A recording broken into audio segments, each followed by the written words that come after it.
Emperor Trajan scales new heights of glory, defeating the treacherous Dacians, reaping a fortune in barbarian gold, and pushing the imperial borders to their limit. It is the zenith of the empire. Now, after 3 centuries of relentless war, Rome stands at the center of the world, a lone superpower without rival. But peace makes the empire soft. Wrapped in luxury, distracted by elaborate games in the arena, the Romans are slow to recognize the threat of a new barbarian horde, bent on the empire's utter destruction.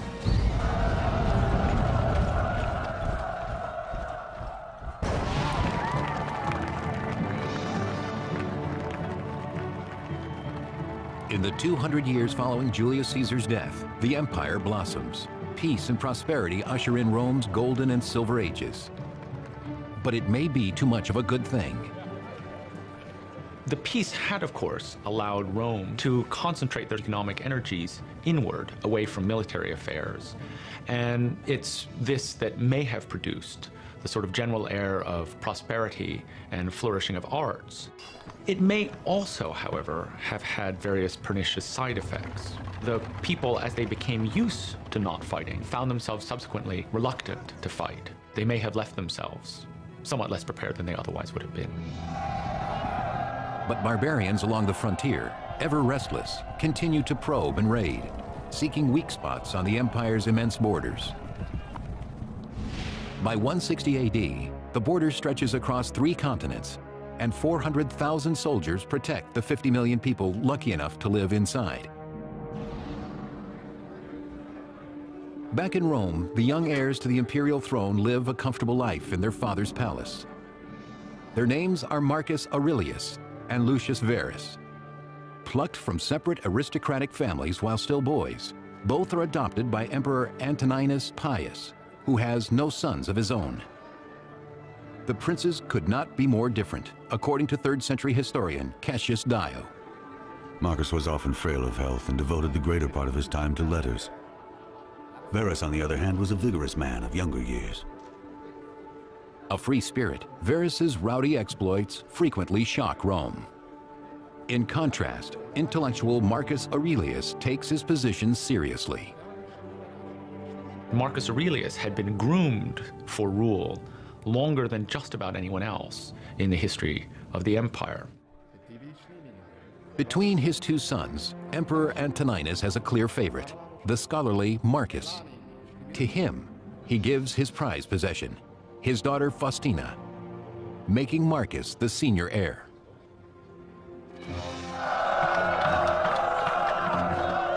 In 161, when the Emperor Antoninus dies, Marcus and Verus claim the throne, supported and approved of by the Emperor's personal army, the Praetorian Guard. It would have been easy for the Praetorians to accept these 2 young men as their emperors. Of all the troops of the empire, the Praetorians would have known them, because they were stationed in Rome, and they would therefore have been guarding the palace, and they would have had interactions with these 2 princes over many years. They cement their bond to the Praetorians with a generous kickback, a bonus equal to several years of regular guardsmen's salary. Marcus and Verus will need the loyalty of the Roman army as war looms large on the horizon. To the east, the Parthians invade Rome's ally Armenia, making Syria vulnerable to attack.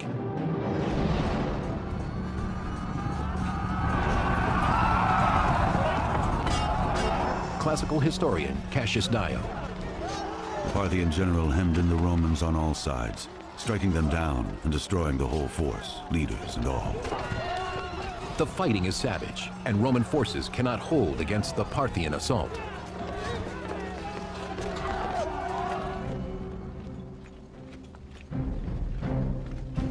In 162, Rome has no choice but to send its troops to war. For the first time in 2 generations, an emperor leads the way, Lucius Verus. His brother, Marcus Aurelius, remains in Rome. Both men really were inexperienced militarily. Marcus, who is the senior of the 2 emperors, sends Lucius Verus to the east to deal with this threat.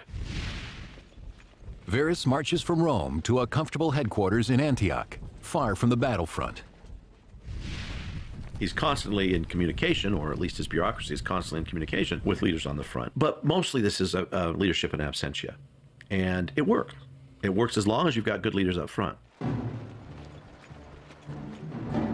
Fortunately, on the front, Verus is one of the best leaders of his generation, Avidius Cassius, the commander of Syria's legions. Avidius has been a long-time player in imperial politics, but war proves to be his real talent. He was an experienced general. He was himself Syrian. He had connections with the nobility of the East. Verus had just stayed in Antioch and partied, basically, while Avidius had run the campaign on the ground.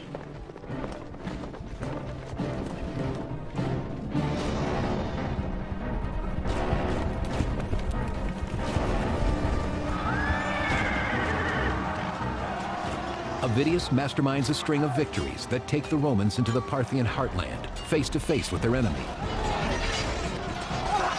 The real killing that Roman soldiers did came at arm's length. That frightened everybody. To keep fighting at arm's length when your enemy is there with a sword or an axe, and you can't tell what's going on behind you or to the side of you because you're wearing a helmet. You can hardly hear and you can only see straight ahead. It required courage and dedication and overcoming your fear to an overwhelmingly amazing degree. Over the next 3 years, Avidius and his troops make a brutal sweep across Parthia. In 165 AD, they reach the capital Ctesiphon, which lies near modern Baghdad.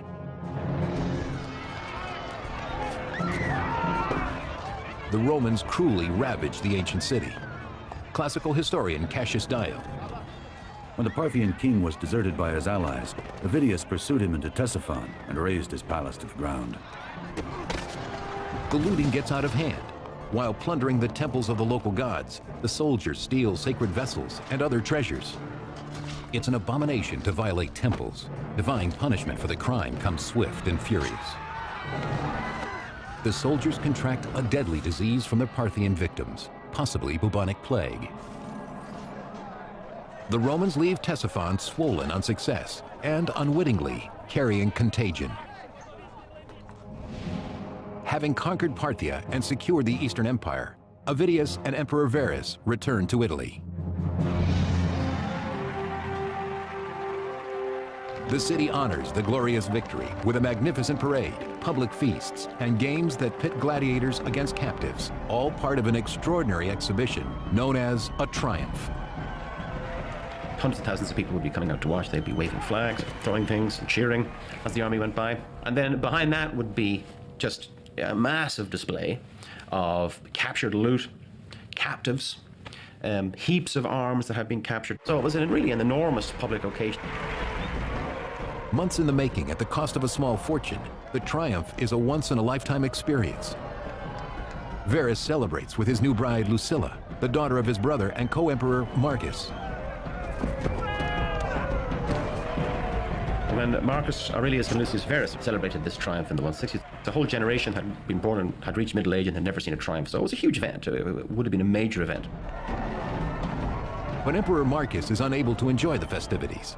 He knows that the campaign in the east has greatly depleted Rome's army.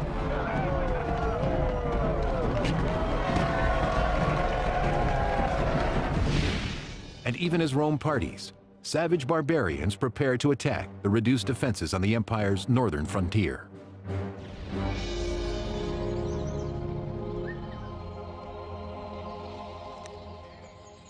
Along the northern border, the legionaries left to guard the fortifications are seriously undermanned.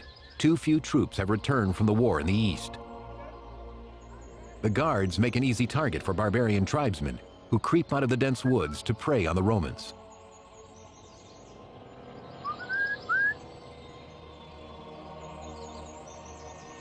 The fighting abilities of the Germans in the 2nd century had grown proportionally, astronomically, compared to the initial encounter between Germans and Romans that went all the way back into the 2nd century BC. These were tribes that could field very large armies for a start, so they were really formidable. Already by the 2nd century, they were very formidable.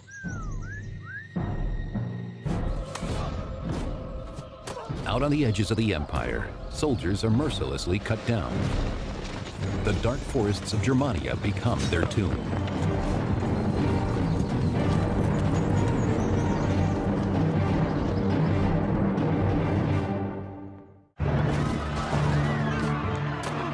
the brothers Marcus and Verus share the title of emperor, their general, Avidius Cassius, successfully conquers the great Parthian Empire, but at a terrible price. The soldiers carry back a great pestilence to Rome.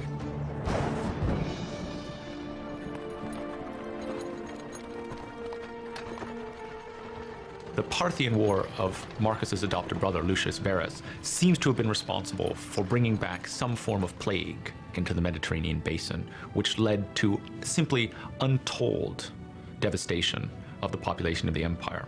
Some very, very large percentage of the Roman world died off in the reign of Marcus Aurelius. Estimates vary from 10 to 25%. And it will have been very, very much worse in major population centers because the people were piled one on top of each other.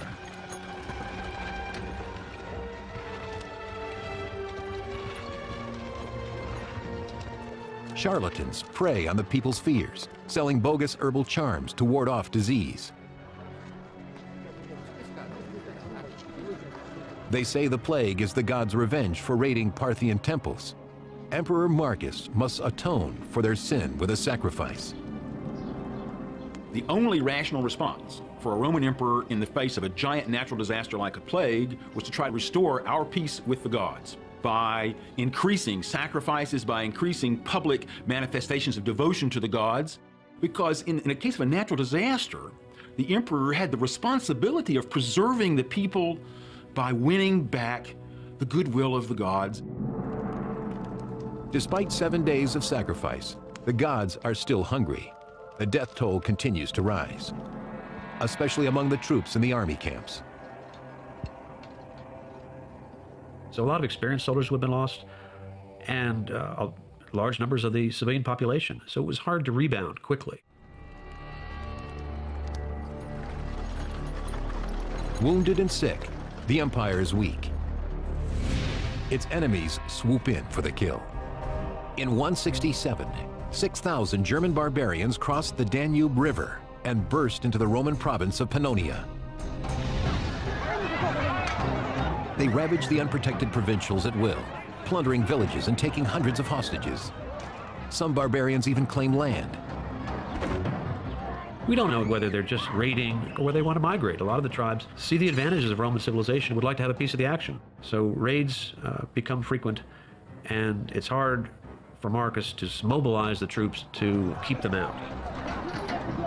For several agonizing days, the barbarians attack the defenseless Pannonia. The Roman legions are too far away, strung out along the vast frontier. When the legionaries arrive at last, the ferocity of the Germans nearly overwhelms them.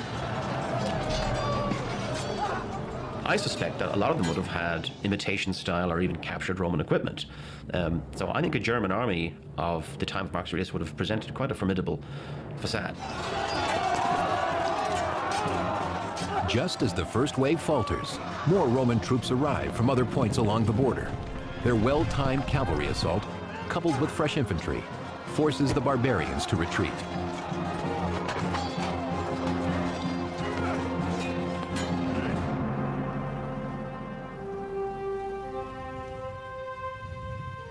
Showing incredible confidence, the German warlord Balamarius of the powerful Marcomanni tribe ventures into the Roman camp to negotiate a peace treaty. Surprisingly, he represents not only his own people, but 10 other tribes as well. This unified front spells a new type of danger for the empire.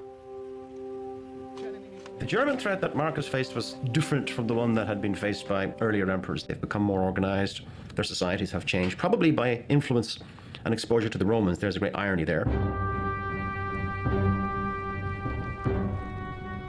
Alarmed by the growing barbarian menace, Emperor Marcus heads for Pannonia.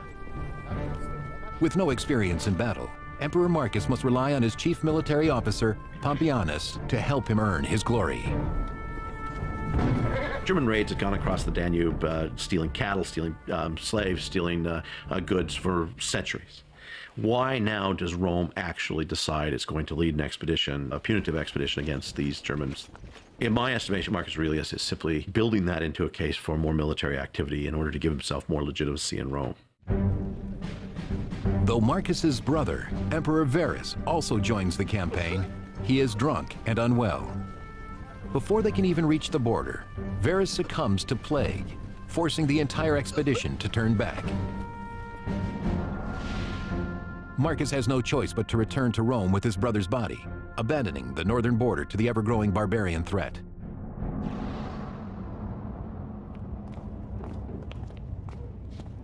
He returns to a court facing its own crisis. The empire's many wars have exhausted the royal treasury. There is nothing left to fund a new expedition against the Germans. Most officials probably were wealthy enough that a missed payday wouldn't matter much. But a soldier who was basically living hand to mouth and supplementing that living by gathering booty from conquest, those things begin to matter. Unable to pay his soldiers, Marcus resorts to extreme measures according to the Augustan history. Marcus held a public sale of his own imperial furnishings. He sold goblets of gold and crystal, and even his wife's silken gold embroidered robes. It's sort of as if the royal family in England ran out of money and had to put had to put the crown jewels on eBay or something to raise money. I call this a public relations scheme because you couldn't possibly raise enough money to manage a war by selling off your second and even your third set of china, which is more or less what the emperor did. But it amounted to an attempt to show that even the emperor was going to make a personal sacrifice in favor of the common good. The sort of sacrifice that Americans once made in the buying of war bonds in World War II.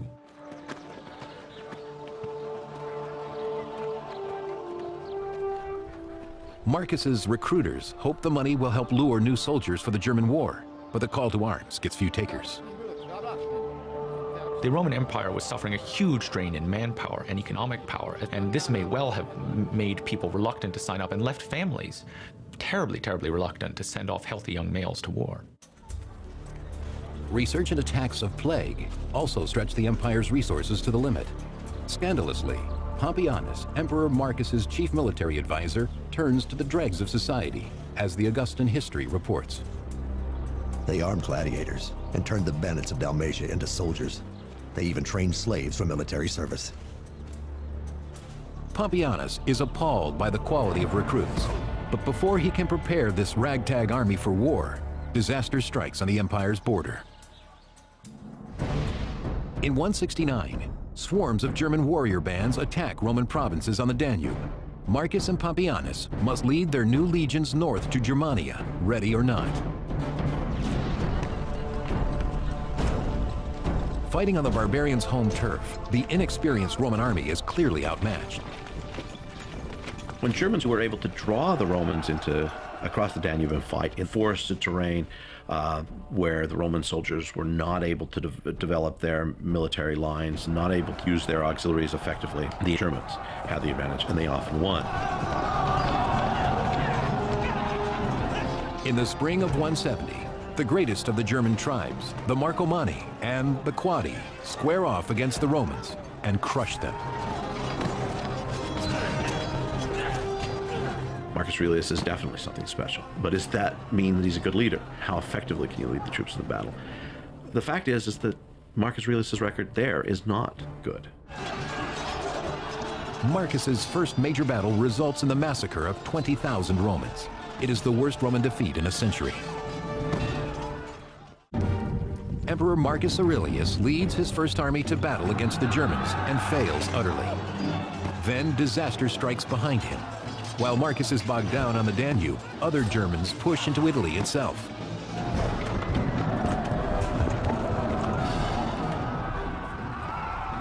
In 170 AD, they pounce upon the rich port town of Aquileia, near modern-day Venice, and ravage it at will.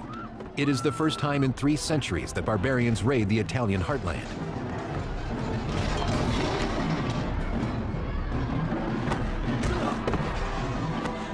They're fierce, they're cruel, they're barbarian, and they probably conjure up in the Romans' mind images of the Gauls coming into Rome in the 4th century BC, the threats of the Cimbri and the Teutones in the late 2nd century BC. The Romans particularly fear these individuals coming to Italy. With Rome in the grips of terror, Emperor Marcus Aurelius must act quickly to vanquish the enemy once and for all. He moves with his army north along the Danube and prepares to invade the lands of the powerful Marcomanni tribe.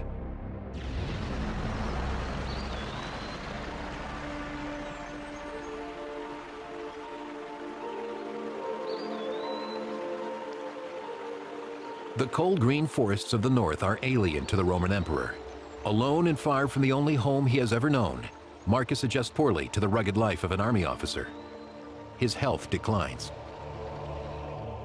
We know that the famous ancient doctor Galen was Marcus's personal physician for a time. And we know that Galen prepared a medicine for him to take every day, both to treat current illnesses and to stave off future ones. In particular, plague, which continues to devastate his troops. With death constantly on his mind, Marcus records his innermost thoughts in a journal known as the Meditations. It is still in print today and reveals a man grappling with his fate. Do not act as if you were going to live 10,000 years. Death hangs over you. While you live, while it is in your power, be a decent man.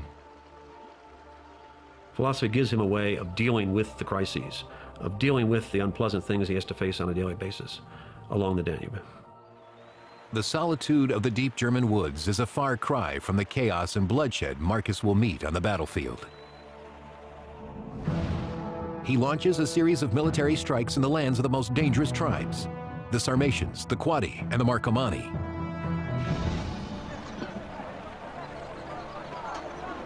The barbarians have defeated Marcus before and remain confident as they set up camp along the river. But Marcus is learning from his enemy.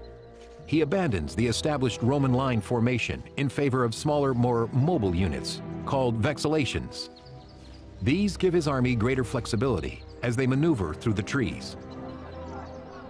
It was a new war, it was a different war, and it was a war that was far different from some of these veterans who had just fought the Parthians in very straight lines and using conventional tactics in the Middle East. This was a war where ambushes were going to be the norm.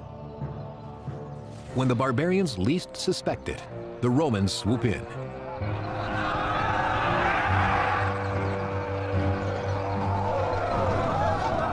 In the heat of battle, a Roman soldier was on a very dangerous tightrope.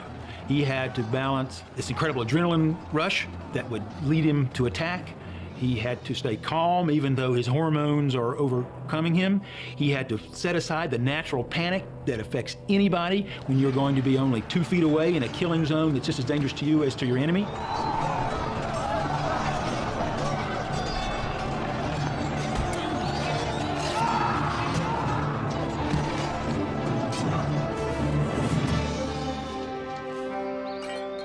At last, the ailing and inexperienced Emperor Marcus can claim a victory on German soil. The Romans build on their triumph by erecting a line of garrisons in Marcomanni and Quadi territory. The annexation of Germania begins in earnest. But the Germans respond aggressively against the fortifications. Like hornets whose nest has been violated, the barbarians swarm the imperial headquarters in coordinated attacks. The Germans that came out of the forests against Marcus Aurelius are not howling savages dressed in bearskins with wooden shields and big axes like we see in Hollywood. They had been dealing with the Romans now for 2 centuries. They had learned their techniques, they'd observed their equipment, so they knew how the Romans fought.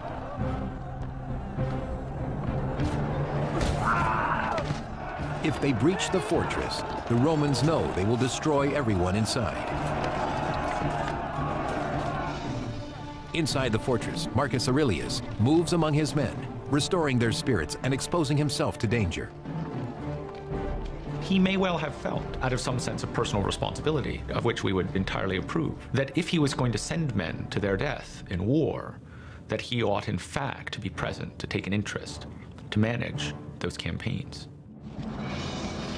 As the situation becomes most critical, Marcus turns to his pagan gods, sacrificing and asking for their help against the German hordes. They answer him with a miracle, according to the 4th century Augustan history. Standing his ground, he prayed to the gods and summoned a thunderbolt from heaven against the enemy. The barbarians, of course, would have seen a thunderbolt as a very negative thing. It seemed that the gods were favoring the Romans in this case, and that's not a good thing, so presumably they would have to deal with that. At the very gates of the fortress, the terrified barbarians break and run. The Romans are delivered. Thrilled, the Romans hail Marcus by a new title, Germanicus, the conqueror of the Germans. Through perseverance, discipline, and some say miracles, Emperor Marcus Aurelius takes the upper hand in his brutal conquest of Germania.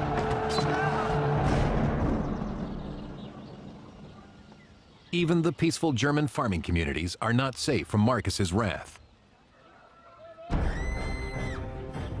The Romans prove their mastery by the edge of their swords.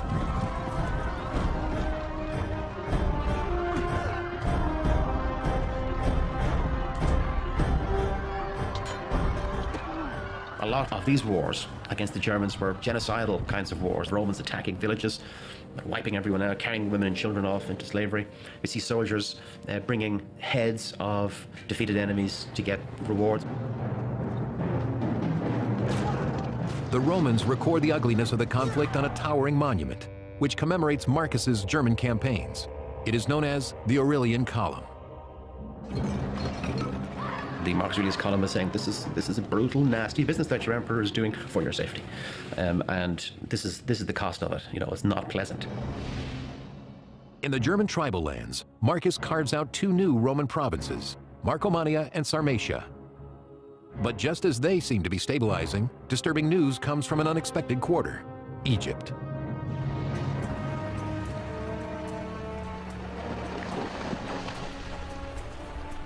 Egypt was one of the most important territories in the Roman Empire because it was so rich.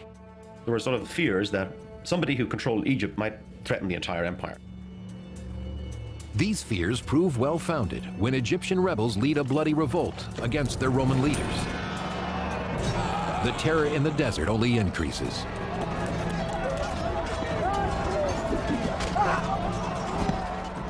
It was definitely a worrying thing. You had to respond to that promptly. Egypt was a huge supplier of grain for Rome itself. So a person who controlled Egypt could put the squeeze on the food supply for the plebs and the populace in the city of Rome, and they would in turn obviously put pressure on the emperor to do something about it. In 174, Marcus sends to Syria, where he has 3 legions stationed. He directs them to Alexandria, Egypt. At the head of the avenging army rides one of Marcus's oldest and most trusted friends, Avidius Cassius.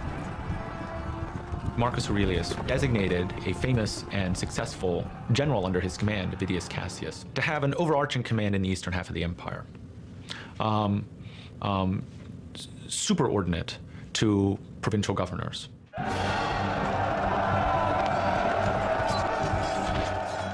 The hero of the Parthian campaign does not disappoint. Avidius puts down the rebellion swiftly, securing the Egyptian territory and its wealth for the empire.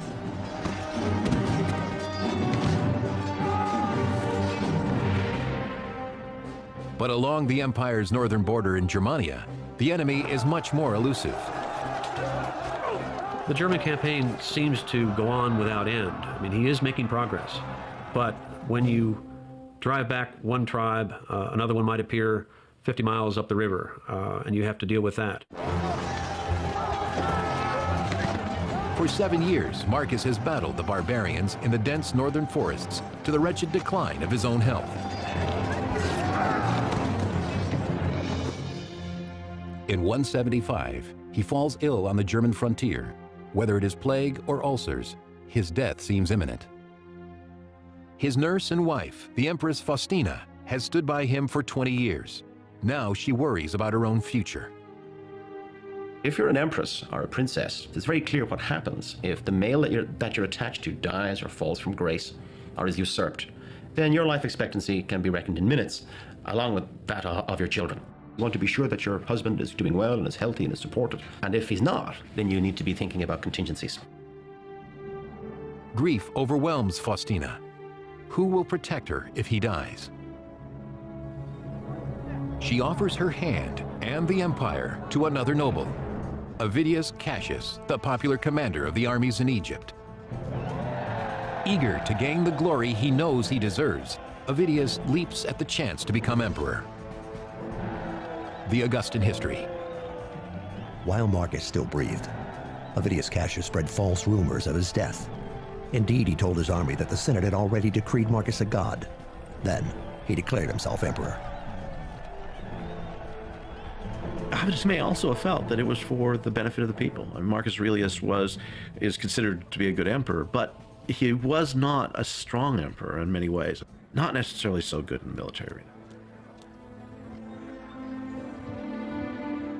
Yet just as Avidius claims the throne, Marcus recovers from his illness, putting both men in an impossible position. What do? You can't say, listen, I'm sorry about that claim on the throne business. It was a bit of a mistake, you know, rush of blood to the head. Can we move on? Once you'd staked your claim, you had declared your intention to be emperor. You'd always be suspected from that point on. This was threatening to Marcus Aurelius for a number of reasons. Avidius Cassius was a major military commander in charge of a significant number of troops. And now he intends to take those troops to Rome itself and assert his claim. 175 AD, embroiled in his German campaign, Emperor Marcus Aurelius is betrayed by a close friend, Avidius Cassius. Shockingly, Avidius is encouraged by Marcus's own wife to claim the throne.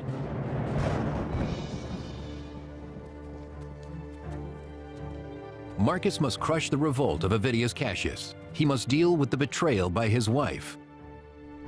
But knowing he may die in the struggle to come, he proclaims his own son, Commodus, as his heir. Commodus was not then old enough to be a significant power broker in his own right. Marcus Aurelius does not ever seem to have considered anyone other than his son to succeed him. Having been spoiled in the indulgences of his royal youth, the boy has yet to prove his character or worth as a soldier, but he is Marcus's only son. The choice will not be a good one for Rome. Why did he appoint Commodus? Well, because Commodus was his natural son, and this was the normal way for Roman aristocratic families to think. It had always been the case that Roman upper-class senators and aristocrats had promoted themselves over many generations. With his son's position secured, Marcus turns now to the wife who betrayed him to Avidius Cassius. Astonishingly, he forgives her. Marcus did not punish Faustina afterwards. He was a very intelligent man and understood, perhaps, after a heart-to-heart with her, what her motives were. He didn't in any way put her aside or divorce her or in any way dishonor her. As his troops prepare to march against the armies of Avidius Cassius, a messenger approaches, sent by Avidius's soldiers. They have ousted the usurper, hoping to avoid the true emperor's revenge. They know the price of treason. The usual course of action would be for rounds of denunciations, interrogations, tortures, exiles, executions, forced suicides. The messenger bears a grisly gift, the head of Avidius Cassius, once his great friend. Historian Cassius Dio. Marcus was so greatly grieved at Avidius's death that he could not bring himself to even look at the severed head of his enemy.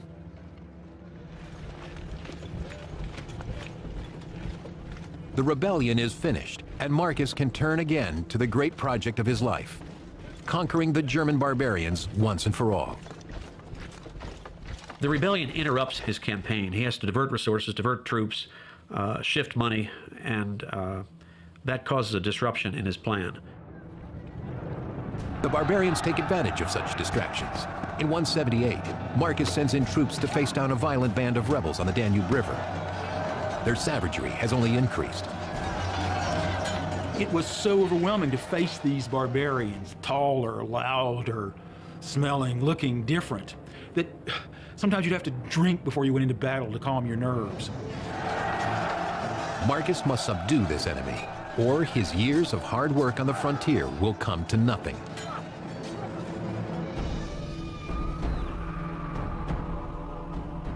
The aging Marcus isolates the rebel leaders and has them brutally put to death. He believes that just one more season of campaigning will bring the conflict to an end. The German wars of Marcus Aurelius would turn out to be extraordinarily long and protracted. But it was not clear that it was obvious to Marcus or to anyone else that they would be so from the start. Now almost 60, Marcus hopes that his son and heir, Commodus, will carry on his battle against the Germans, a struggle that has taken the best years of his life. Marcus Aurelius had trained Commodus, took him with him on his campaigns, but he was just too young. I don't think Marcus Aurelius fully realized what kind of emperor Commodus would have become. But in his role as co-emperor, the boy has become lazy, with no interest in hard-won victories, as unlike Marcus as a man could be. Still, he is by his father's side when Emperor Marcus Aurelius succumbs at last, probably to the same ruinous plague that claimed his brother.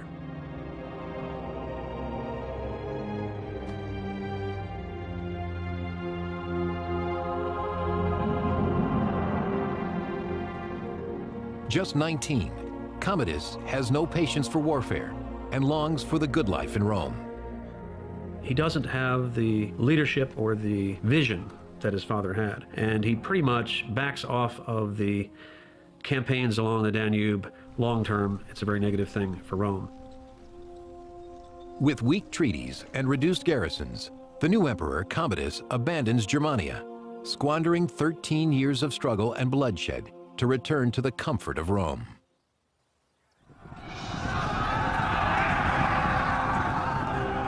Without the vigilance of Emperor Marcus Aurelius, the great Roman Empire fights a losing battle against the barbarian swarm. When you have a perfect storm of bad leadership, bad luck, and foreign threats, you're in really very deep trouble. What they would discover, not least in the reign of Marcus Aurelius, is that they could not withstand challenges across more than, say, a certain number of points along that border at any given time. The tide is turning for Rome. There will never be an emperor like Marcus Aurelius again. According to Dio, it is the beginning of the end. Our history now descends from a kingdom of gold and silver to one of iron and rust. Next on Rome, Rise and Fall of an Empire.